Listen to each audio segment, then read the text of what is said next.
Greetings, knife folks, knife gang, knife lovers. This old sword is back with you once again, and I have a new knife today from Kubey, designed by none other than Alesandra De Santis, a very prolific knife designer for lots of knife companies. Boker, Kubey, and more than I can think of at the moment. I've got a few of her designs, started with the wee Roman, very interesting kind of ethnographic design. And today we're taking a look at a smaller knife of just a little over 3 inches in blade length. And this is called the RDF. Probably somewhere someone has described what RDF stands for.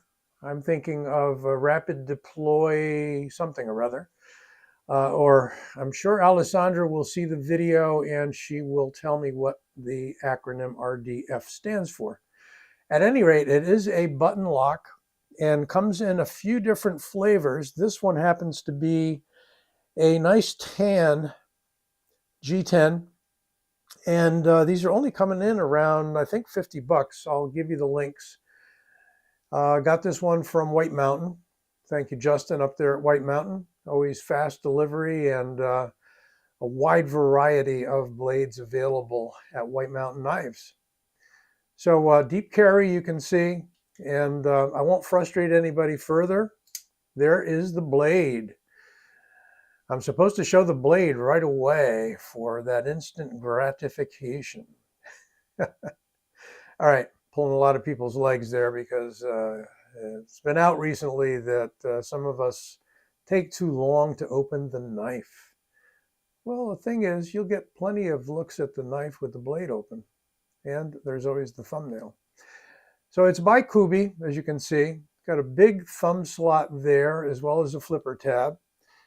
It is made from AUS 10, not a bad blade steel. We've got a lot of companies making things in AUS 10 like Cold Steel, I believe some of the Spyderco's, more economy lines. And I'm not sure where this is made. Could be Taiwan, could be China. But again, it is by Kubey, so probably coming out of China. And so if that turns you off, certainly you don't need to buy it. Nice jimping here. And an interesting spear point sort of a blade with a swale there for your thumb. So I like it. It's very ergonomic for a small knife. The handle fits my hand perfectly. A little bit left over in my medium-large hands. Deep carry clip, as I said, and that is a clip that's switchable to the left side. 2 holes there for the screws. They are flat-headed screws. However, the clip is surface mounted, which is fine. But yeah, we'll switch over there. You've got built into the backspacer, which is apparently G10 or some sort of FRN maybe. You have a lanyard hole. And there's the button. So let's check it out. A little bit of stick at the beginning. I haven't run into too many knives that are button locks that don't have that initial little bit of stick there. But you hold it in and it definitely does swing freely. So theoretically, you can open it like a gravity knife, just like that. Or you can open it with a middle finger flick. Or, close please, you can roll it open with the thumb so as not to frighten anyone. Or you can give it a flick with the thumb. The flipper is probably the best, but the thing with the flipper is, and there is jimping on the flipper tab, you need to go right through with it, and it's not as sharp a break as you'd get on a liner lock or a frame lock folder. And that's pretty much the case with button locks, simply because of the way it engages. See, it's easy to fail, very, very easy to fail. But it is a crisp detent that does keep the blade in. Can we shake it open? No, you can't. So it's in there pretty well, and yet easy to open. I mentioned that forward swale. Well, if you want to really go forward with the thumb, that's a perfect landing spot for your thumb, although the jimping is back here for harder use. And that is a very effective and grabby jimping that's wide spaced. So let's get some measurements on it, shall we? Overall, 7 and like 3/8, let's call it. And a blade of, they call it 3.11, so I'll call it 3.11. Cutting edge a little less than, actually about the same as that, because we're really measuring it to the furthest point forward of the handle, and we got a nice sharpening choil there. Let's take a look at thicknesses. Handle thickness in inches, 0.52, pretty much a ½ inch. Let's leave it on inches and grab the blade, 0.11, and 2.8 millimeter blade stock. It's a decent blade stock for the size of the knife. Let's get a weight finally. Close her up, and we've got 3.59, I'm going to call it 3.6 ounces. 3.6 ounces.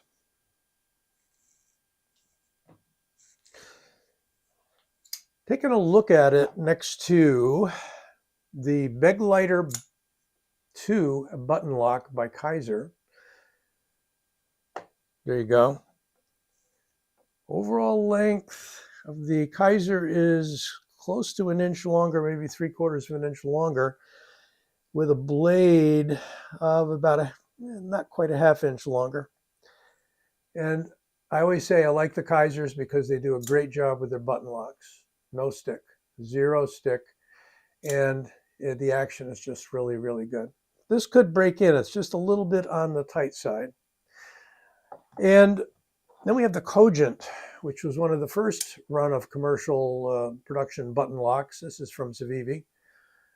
And this has the semi-serrated blade on it, clip point. This one's got the jade green G10 handle.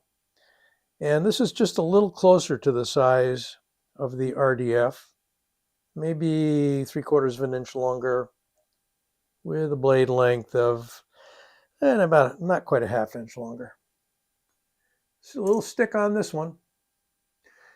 And Cogent's a nice, well-respected knife. A lot of people like it.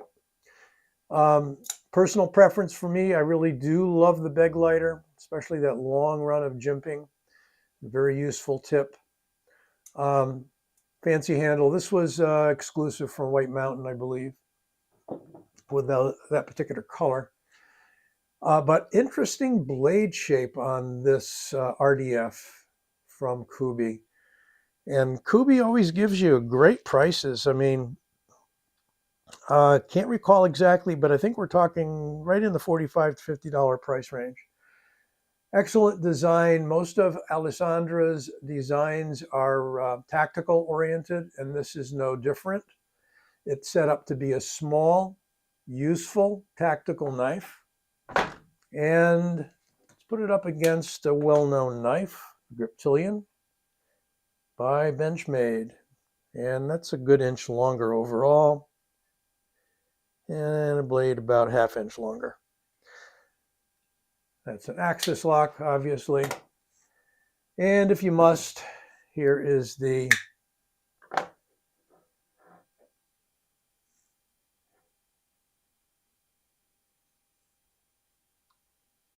Rat 1 from Ontario. Liner lock. Significantly larger knife. Oh, almost 2 inches longer overall. And about 3/4 of an inch longer blade. What do we have for blade to handle ratio, if that really matters here? It isn't that bad. It's pretty close. I mean, you could maybe squeeze a little more out of there, but why, right?